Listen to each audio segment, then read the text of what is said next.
আমি সেই হলটার দিকে যাচ্ছি, আমাকে নিয়ে যাওয়া হচ্ছে যেখানে অ্যাওয়ার্ড শোটা শুরু হবে।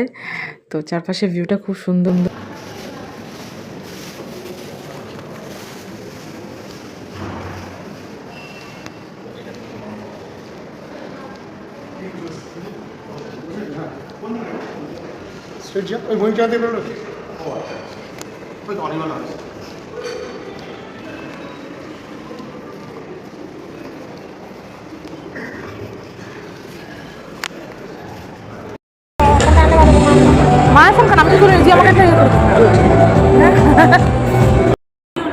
এই দেখো আমার দিদি ভাই এবিপি আনন্দ 1 নম্বরে। এই টাকা ভিডিওটা বেশি ভালো আসছে দিদি, দাঁড়া এই দাঁড়া দিদি একবার টাকা।